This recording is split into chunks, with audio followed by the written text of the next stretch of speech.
আপনাদের কাছে আসতে পেরেছি, এজন্য ভালো লাগছে। এটা শহীদ জিয়াউর রহমানের ভূমি এবং এই শহীদ জিয়াউর রহমানের ভূমিতে শহীদ জিয়াউর রহমান বাংলাদেশের স্বাধীনতা যুদ্ধে বীরত্বের সাথে লড়াই করেছিলেন। ভারতের সাথে কোনো আপোষ করেন নাই। যদিও এখন বিএনপির নেতাকর্মীরা ভারতের সাথে আপোষ করছে শহীদ জিয়ার পথ থেকে সরে গিয়ে, এটা নিয়ে আবার শহীদ জিয়ার যারা অনুসারী তাদের মনে অনেক দুঃখ। বেশ ভালো লাগছে যে গত 17 বছর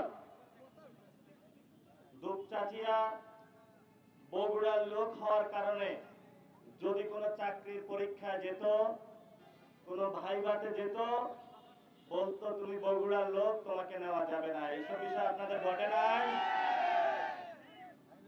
আল্লাহর কি লীলা খেলা যে আজকে বগুড়াবাসীর সবাই আপনারা ঠিকই রাজপথে আছেন, ব্যবসা বাণিজ্য করছেন। যারা গত 17 বছর আপনাদের উপরে নির্যাতন করেছিল তারা এখন বাংলাদেশে নাই, তারা এখন দিল্লির দাদা বাবুদের কাছে পালিয়েছে। এটাই ইতিহাসের শিক্ষা নিতে হবে। দেখো হাসিনা, বগুড়ার উপরে অনেক নির্যাতন করেছ। রাতের আধারে অনেক সন্তানের পিতাকে ঘুম থেকে তুলে নিয়ে গিয়েছিল, অনেক নারীদেরকে নির্যাতন করেছিল।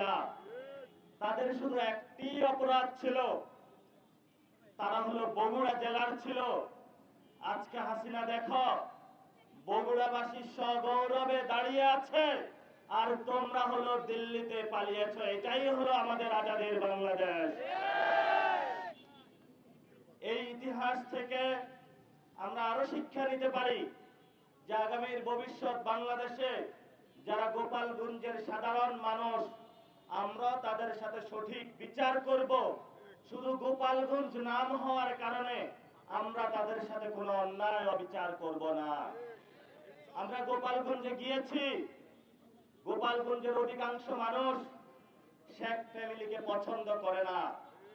শেখ হাসিনা যদি তার প্রতিবেশী টুঙ্গিপাড়া যে মাজার রয়েছে শেখ মুজিবের, এই মাজারের পাশের ঘরেও গিয়ে জিজ্ঞাসা করে তুমি কি আওয়ামী লীগকে পছন্দ করো, ওই প্রতিবেশী উত্তর দিবে বাংলার খুনি সন্ত্রাস পুরো বাংলাদেশ পছন্দ করে না, তোমাদেরকে আমাদেরও পছন্দ করার কোনো প্রশ্নই আসে না। এটা আমরা গোপালগঞ্জের পরতে পরতে উত্তরগুলো পেয়েছি। তো বাংলাদেশ পরিবর্তন হয়েছে, এই পরিবর্তনের সূচনা লগ্নে আপনাদের সন্তানদের মধ্যে 1400 সন্তান জীবন দিয়েছে, বুকের তাজা রক্ত দিয়েছে রাজপথে। এর মধ্যে ছিল আবু সাইদ অন্যতম, যিনি উত্তরবঙ্গের সন্তান ছিলেন। যদি বাংলাদেশের 24-এর গণ অভ্যুত্থানের আজাদের লড়াই কোথায় থেকে শুরু হয়েছে বলা হয়, তাহলে বাংলাদেশের ইতিহাসের খাতায় লেখা থাকবে বাংলাদেশের দ্বিতীয় স্বাধীনতা, বাংলাদেশের 24-এর আজাদের লড়াই সেই উত্তরবঙ্গের থেকে শুরু হয়েছিল।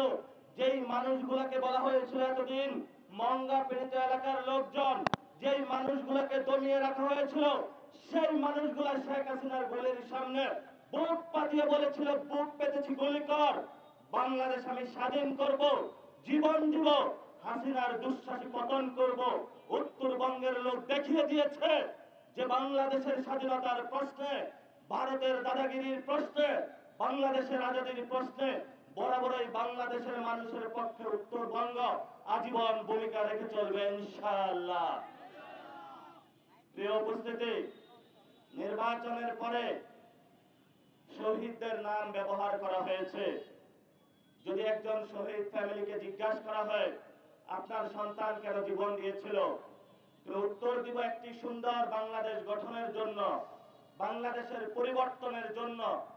এই পরিবর্তনের স্বপ্ন থেকেই একটা সংস্কার কমিশন গঠন হয়েছিল।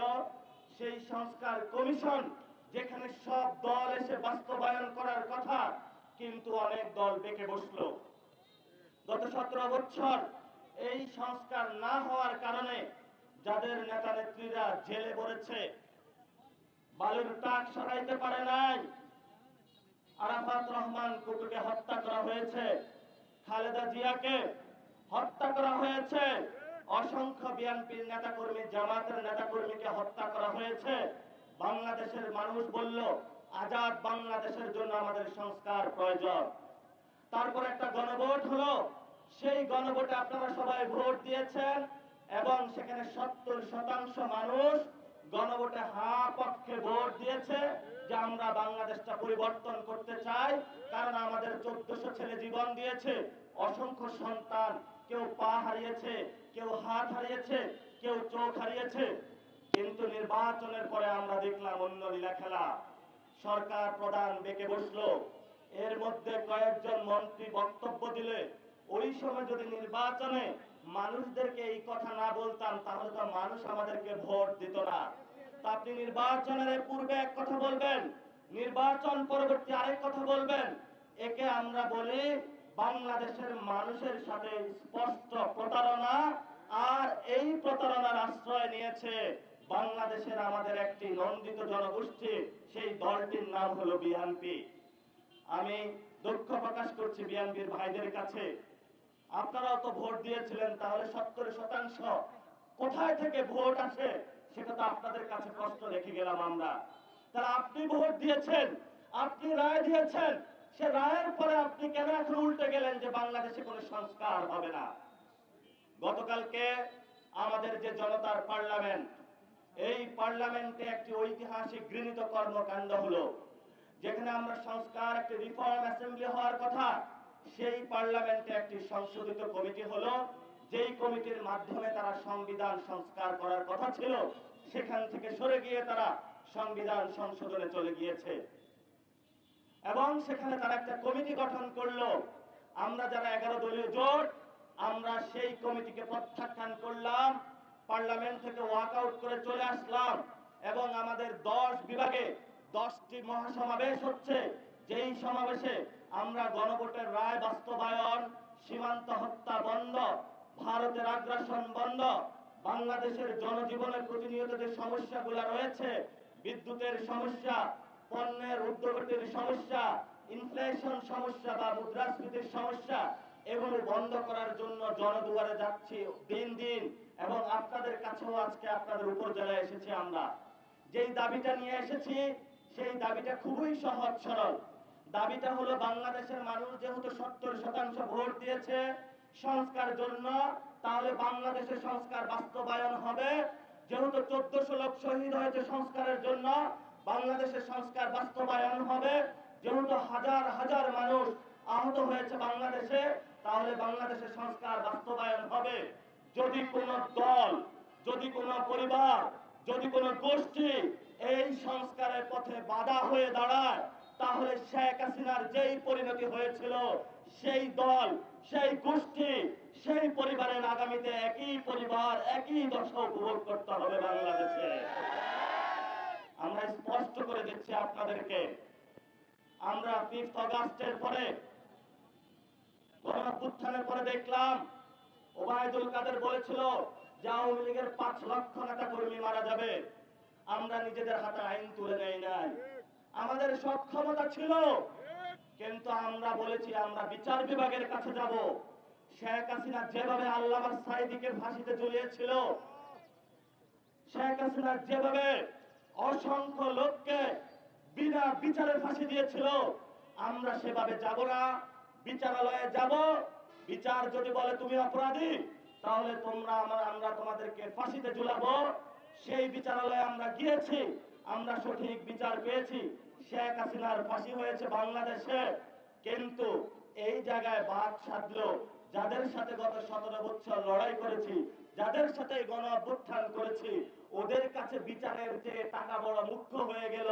কোন আওয়ামী লীগের নেতা এসে বলল যে আপনার কয়েকদিন আগে সন্তানকে হত্যা করে আসলো, যে তোমাকে 1 লাখ টাকা দিলাম, ও বিএনপির ভাই তুমি আমাকে মুক্ত করে দাও। সে টাকার কাছে নিজের মাথা মতো বিক্রি করে সে ওই লোককে মুক্ত করে দিয়েছে। এই হলো আমাদের নতুন বাংলাদেশ। গত 17 বছর একজন ব্যবসায়ী ভাই অনেক কষ্ট করে ব্যবসা করেছে। শেখ হাসিনার গুন্ডা বাহিনী, যুবলীগ, ছাত্রলীগ তাকে ব্যবসা করতে দেয় নাই। সেও আন্দোলনে অংশগ্রহণ করেছিল যে নতুন বাংলাদেশে আমার চাঁদা দিতে হবে না, নতুন বাংলাদেশে কোনো সন্ত্রাস হবে না, নতুন বাংলাদেশে কোনো গুন্ডাবাজি হবে না। কিন্তু 5 আগস্টের পরে সে দেখলো শেখ হাসিনার আমলের চেয়ে যে বিএনপির ভাইদেরকে আমরা উদ্ধার করতে গেলাম তারা নতুন করে জুলুম চাপিয়ে দিল। আগে যদি 100 টাকা চাঁদা দিতে হতো, এখন 200 টাকা করে চাঁদা দিতে হয়। এই হলো আমাদের নতুন বাংলাদেশ। আমরা আপনাদের সন্তান হিসেবে দাঁড়িয়েছি। আমরা নতুন বাংলাদেশে আপনাদের পক্ষ থেকে বলছি, এই নতুন বাংলাদেশে আমরা চাঁদাবাজি হতে দিব না ইনশাআল্লাহ। এই নতুন বাংলাদেশে আমরা গুন্ডামি কাউকে করতে দিব না। এই নতুন বাংলাদেশে শেখ হাসিনার মতন কাউকে ভোট চুরি করতে দিব না। এই বাংলাদেশে যারা আওয়ামী লীগের বিচারকে প্রশ্নবিদ্ধ করবে, যারা আওয়ামী লীগকে বিচার থেকে ফেরানোর চেষ্টা করবে, তাদের সাথে আমরা কোনো কম্প্রোমাইজ করব না। এবং এই বাংলাদেশে আপনাদেরই সন্তান যিনি ভারতের আগ্রাসনের বিরুদ্ধে দাঁড়িয়েছিলেন, বাংলাদেশের ইনসাফের পক্ষে দাঁড়িয়েছিলেন, আপনাদেরই বীর শহীদ ওসমান হাদির হত্যাকাণ্ডের বিচারের দাবি নিয়ে যখন আমরা রাজপথে গিয়েছি, তখন তারা আমাদেরকে বলল যে তোমরা হাদি ব্যবসায়ী, তোমরা জুলাই ব্যবসায়ী। আরে ভাই, আমরা হাদি ব্যবসায়ী, আমরা জুলাই ব্যবসায়ী, আমরা চাঁদাবাজি ব্যবসায়ী না, আমরা গুন্ডাতন্ত্র কায়েম করি না, আমরা সন্ত্রাস কায়েম করি না। আমরা ন্যায়ের পক্ষে আছি। এই ন্যায়ের পক্ষে লড়েছেন শহীদ জিয়াউর রহমান, বেগম খালেদা জিয়া, বেগম খালেদা জিয়ার সন্তান, বেগম খালেদা জিয়ার যে ঐতিহ্য রয়েছে, শহীদ জিয়ার যে ঐতিহ্য রয়েছে, ভারতের বিরোধিতা, ভারতের আগ্রাসন বন্ধ, বাংলাদেশের উন্নয়ন, সেটা থেকে সরে গিয়ে তার সন্তান এখন ভারতের সাথে হাত মিলিয়েছে। আমাদের স্পষ্ট কথা, আপনি কার সন্তান হয়েছেন সেটা আমরা দেখব না। আমরা দেখব বাংলাদেশের স্বাধীনতার পক্ষে, বাংলাদেশের আজাদীর পক্ষে কে আছে। তিনি যদি একজন কৃষক হন, আমি তার পক্ষে দাঁড়াবো। তিনি যদি একজন ব্যবসায়ী হন, আমি তার পক্ষে দাঁড়াবো। তিনি যদি একজন নারী হন, আমি তার পক্ষে দাঁড়াবো। আমি একজন সাধারণ মানুষকে দেখব। আপনি কোন পরিবারের সেটা আমাদের কাছে পরিতাপ্য বিষয় না। আপনারা দেখেছেন, আপনাদের গরম লাগছে, আমি বক্তব্য শেষ করব। আপনাদের বাচ্চা সন্তানগুলা গতকালকে, এর আগের দিন তারা বলেছিল যে হাঁটু পরিমাণ পানি, কোথাও গলা পরিমাণ পানি। তারা বলছে আজকের পরীক্ষাটা স্থগিত রাখার জন্য। আপনাদের সন্তানদেরকে মন্ত্রী এসে বলল ব্রয়লারের মুরগি, মানে ফার্মের মুরগি। এক সময় শেখ হাসিনার মন্ত্রীরা বলতো হলো রাজাকার রাজাকার। শেখ হাসিনা যখন বলেছিল ওরা রাজাকার, তখন ছাত্র সমাজ রাজপথে নেমে এসেছিল, তাদেরকে বাংলাদেশ থেকে বিদায় করে দিয়েছিল। এই যে মিলন সাহেব, আপনি যদি আপনার সন্তানকেও বলে থাকেন, এই বক্তব্যের জন্য আপনাকে নিঃশর্তভাবে ক্ষমা চাইতে হবে। এখনো সময় আছে, ছাত্র সমাজের কাছে আসুন। এই ছাত্র সমাজ আল্লাহ ছাড়া কাউকে পরোয়া করে না। মিলন টিলন আমাদের দেখায় সময় নাই। আর অনেক মন্ত্রী, আপনারা জানেন দক্ষিণবঙ্গে বন্যা হচ্ছে, 51 জন লোক মারা গিয়েছে, 1,20,000 গবাদি পশু পানির নিচে হারিয়ে গিয়েছে।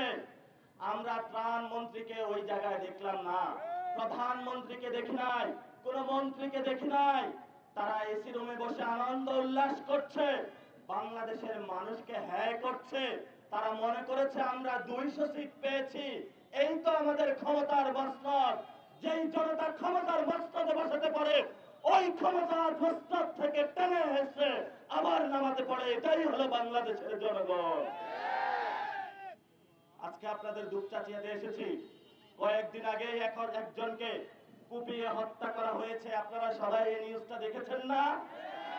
এবং কারা একে প্রশ্রয় দিয়েছে আমরা শুনতে পাচ্ছি, এখানকার যিনি স্থানীয় এমপি, তারই সাঙ্গ পাঙ্গ ওই হত্যাকাণ্ডের সাথে জড়িত আছে, এই মর্মে আমরা সংবাদ পেয়েছি। আপনি শহীদ জিয়ার ভূমিতে বসে কিভাবে দিনে দুপুরে একজনকে কুপিয়ে হত্যা করতে পারেন?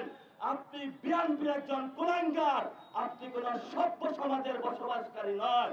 আমরা সরকারের কাছে আহ্বান করছি, অতি দ্রুত এই দুনি দুপুরে যে হত্যাকাণ্ড হয়েছে বিচার করতে হবে, না হলে দুপচাচিয়াবাসী এই হত্যাকাণ্ডের জন্য রাজপথে নামবে। আপনি এমপি হন নাকি প্রশাসক হন, আমাদের গুনার টাইম নাই। আমাদের ভাইয়ের হত্যাকাণ্ডের বিচার আমরা এই দুপচাচিয়াবাসীকে নিয়ে বা দুপচাচিয়ার মাটিতে করব। এটাই আমাদের আজাদীর বাংলাদেশ, এটাই নতুন বাংলাদেশ। প্রিয় আলেম ওলামা ভাইরা, 17 বছর রক্ত দিয়েছেন আর নয়, 17 বছর দাঁড়িয়ে ধরে টেনেছে। এবার যারা দাঁড়িয়ে ধরে টান দিতে আসবে সেই রাজারা এবার খান খান হবে বাংলাদেশে। প্রিয় মা বোনেরা, আপনারা আমাদেরকে জন্ম দিয়েছেন, আমার একজন সন্তান আছে। আমি এখন বুঝি একজন মা কতটুকু কষ্ট করে একটা সন্তানকে বড় করে। আপনাদের ঋণ এই কখনো আমরা শোধ করতে পারবো না। আপনারা এই গণ অভ্যুত্থানে নামার কারণে এই গণ অভ্যুত্থান সফল হয়েছে। কিন্তু গত নির্বাচনের সময় দেখেছি আপনারা যখন ভোট চাইতে গিয়েছেন আপনাদের বরফ নিক্ষেপ করা হয়েছে, আপনাদেরকে কোপানো হয়েছে, ওরা ভয় পেয়েছে। বাংলাদেশের সাহসী নারীরা জেগে উঠেছে। আগামীর বাংলাদেশে এই নারীদের হাত দিয়ে বিপ্লব সূচিত হবে। বাংলাদেশের নারীরা 71-এ যেভাবে জেগে উঠেছিল, 90-এ যেভাবে জেগে উঠেছিল, 24-এ যেভাবে জেগে উঠেছিল, আগামীর বাংলাদেশের নারীদের হাতে নিরাপদ। কারণ এই নারীদের থেকে আমাদের জন্ম। তাদের হাতে যদি আমরা কমান্ড দিতে পারি, সমাজের অন্যায়ের বিচারের ভার তুলে দিতে পারি, তাহলে সঠিক বিচার তারা সমাজে নিয়ে আসবে। কারণ একজন নারী কখনো টাকার কাছে ভোট বিক্রি করে না, একজন নারী কখনো সন্ত্রাসী চাঁদাবাজির সাথে জড়িত হয় না। একজন নারী পুরুষকে ঠিক রাখার জন্য যথেষ্ট। ইসলামে যে মর্যাদা দিয়েছে আমরা সেই মর্যাদাটা আপনাদের হাতে তুলে দিতে চাই। আমরা আপনাদের মায়ের জাতি, বোনের জাতি, আপনাদের মর্যাদা যারা নতুন করে কেড়ে নিতে চায় ওই সব গুন্ডা সন্ত্রাসীদের আমরা বলবো যে মা আমাকে জন্ম দিয়েছে, ওই মায়ের যদি তুমি সম্মানহানি করতে আসো তাহলে তোমার সাথে আমার তীব্র লড়াই হবে। আমার আম্মা কি নিকাব পরবে নাকি হিজাব পরবে এটা ওনার ধর্মীয় বিধান, ওটার বিষয়। আপনি সংসদ সদস্য বলার কে যে পিছনের মুখের নিচে তাকে দেখা যায় না? এই ধরনের ধর্ম বিরোধী বক্তব্য দিয়ে, ধর্মীয় উস্কানি দিয়ে যারা নারীদেরকে বেজ্জতি করতে চায়, মান সম্মানহীন করতে চায়, আমরা এই ধরনের দলকে আগামীর লোকাল গভর্নমেন্ট ইলেকশনে প্রত্যাখ্যান করব। সবাই ঐক্যবদ্ধভাবে রাজি আছেন? ইনশাআল্লাহ আগামীর এই দুপচাচিয়া এই পৌরসভাতে আপনাদের প্রার্থী হয়েছেন একজন ভাই, আবু বকর সিদ্দিক ভাই। এই আবু বকর সিদ্দিক ভাই যদি এখানে কেউ সাক্ষ্য দিতে পারেন চাঁদাবাজি করেছে, দুর্নীতি করেছে, সন্ত্রাসী কার্যক্রম করেছে, তাহলে আজকে আমরা ওনার প্রার্থীতা প্রত্যাহার করে দিব। আর যদি কেউ সাক্ষ্য প্রমাণ না দিতে পারেন তাহলে আল্লাহর রাস্তায় আপনাদের কাছে বলছি, আগামী যে স্থানীয় ইলেকশন হবে সেই ইলেকশনে সবাই তিতুমিরের বাঁশের কেল্লার লাঠি হয়ে, সেই ইলেকশনে হাজী শরীয়তুল্লাহ লাঠিয়াল বাহিনীর মতন হয়ে লাঠি নিয়ে সেই যারা কেন্দ্র দখল করতে আসবে তাদেরকে ঠেকিয়ে আমাদের এনসিপির পক্ষের যে প্রার্থী রয়েছে এই প্রার্থীকে আপনারা বিজয়ী করে বগুড়াতে নতুন ভাবে আজাদির সূচনা করবেন ইনশাআল্লাহ। সবাই ঐক্যবদ্ধভাবে রাজি আছেন?